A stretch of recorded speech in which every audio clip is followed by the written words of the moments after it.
कभी कभी जिंदगी हमें ऐसे मोड़ पर लाकर खड़ा कर देती है जहां लोग हमारी खामोशी को कमजोरी समझने लगते हैं, लेकिन वो लोग तब चौंक जाते हैं जब हमारी खामोशी के पीछे छिपी हमारी ताकत सामने आती है। यह कहानी है गौरी की, एक लड़की की जिसे सब कमजोर समझते थे, मगर उसने अपने आत्मविश्वास से सबकी सोच बदल दी। यह कहानी है एक छोटे से गांव धनपुर की, जहां पर गौरी रहती थी। गौरी एक साधारण किसान की बेटी थी। उसकी मां बचपन में ही गुजर गई थी और पिता दिन रात खेतों में मेहनत करके घर चलाया करते थे। गौरी पढ़ाई में होशियार थी, मगर शांत स्वभाव और थोड़ी शर्मीली थी। इस कारण से लोग उसे अक्सर कमजोर समझते थे। गांव की औरतें कहती, ये शहर जाएगी तो 2 दिन में ही रोकर वापस आ जाएगी। गांव के लड़के भी कहाँ पीछे रहने वाले थे। वो कहते, इससे तो बहस भी नहीं हो सकती, यह क्या मुकाबला करेगी किसी से। गौरी मुस्कुरा कर रह जाती, कुछ भी नहीं कहती थी, लेकिन उसकी आंखों में चुपचाप आग जलती रहती थी। एक जिद थी कुछ बनकर दिखाने की। गौरी ने तय कर लिया था, अब मैं खुद को साबित करूंगी, ऐसा एटीट्यूड रखूंगी कोई मुझे कमजोर समझने की गलती ना करे। उसका शहर के एक इंजीनियरिंग कॉलेज में एडमिशन हो गया।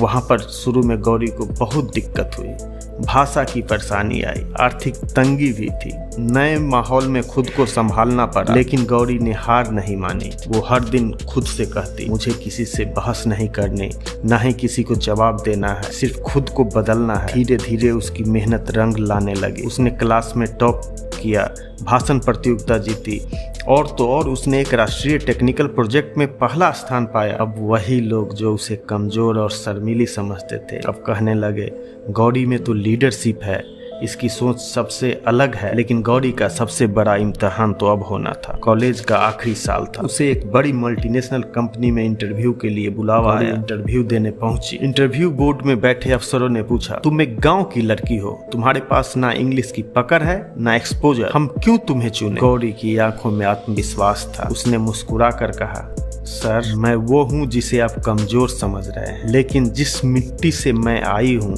वहाँ हर रोज हालात से लड़कर जीना पड़ता है। वहाँ लोगों के पास भाषा नहीं होती, लेकिन जज्बा होता है। मेरे पास डिग्री के साथ साथ वह जज्बा भी है, और यही मेरी ताकत है। पूरा बोर्ड चुप हो। गौरी को नौकरी मिल गई। जब गौरी गांव लौटी तो वही लोग जो उसे कमजोर और शर्मीली समझते थे और गौरी का मजाक उड़ाया करते थे, उसकी तारीफ करने लगे और उसकी मिसालें देने लगे। गांव की लड़कियां अब कहती है, हमें गौरी दीदी जैसा बनना है। यह कहानी हमें यह बताती है कि कमजोर वो नहीं होता जो रोता है, कमजोर वो होता है जो हालातों से समझौता कर ले और हार मान ले। दोस्तों, अगर ये कहानी आपको अच्छी लगी हो तो चैनल को सब्सक्राइब करें, लाइक करें और दोस्तों को भी शेयर करें। धन्यवाद।